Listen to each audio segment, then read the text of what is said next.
রাজ্যে সক্রিয় মৌসুমী অক্ষরেখা, সঙ্গে রয়েছে একাধিক ঘূর্ণাবর্ত। ফলে রবিবার থেকে গাঙ্গেয় পশ্চিমবঙ্গ এবং উত্তরবঙ্গে বৃষ্টির পরিমাণ বাড়বে বলে জানিয়ে দিল আলিপুর আবহাওয়া দফতর, যা চলবে আগামী বুধবার পর্যন্ত।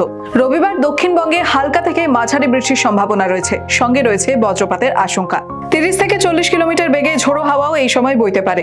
বেশি বৃষ্টি হতে পারে পুরুলিয়া, বাঁকুড়া, পূর্ব ও পশ্চিম মেদিনীপুর, ঝাড়গ্রাম, নদিয়া, উত্তর ও দক্ষিণ 24 পরগনা এবং হাওড়ায়। সোমবার এই বৃষ্টির দাপট আরও বাড়বে। ভারী বৃষ্টির সম্ভাবনা রয়েছে 6টি জেলায়। পুরুলিয়া, বাঁকুড়া, পূর্ব ও পশ্চিম মেদিনীপুর, ঝাড়গ্রাম এবং দক্ষিণ 24 পরগনায় ভারী বৃষ্টি হতে পারে। বাকি জেলাগুলিতেও বজ্রবিদ্যুৎ সহ হালকা থেকে মাঝারি বৃষ্টি হতে পারে। মঙ্গলবার নদিয়া, মুর্শিদাবাদ, বীরভূম ও পূর্ব বর্ধমানে বিক্ষিপ্তভাবে ভারী বৃষ্টির সম্ভাবনা রয়েছে। বাকি জেলাগুলিতে বজ্রবিদ্যুৎ সহ হালকা বৃষ্টির পূর্বাভাস দিয়েছে হাওয়া অফিস।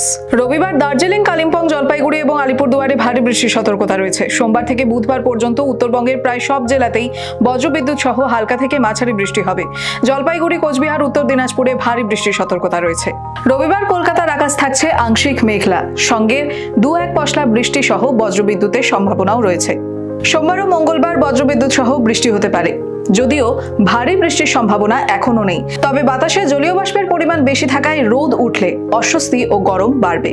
The wall bureau.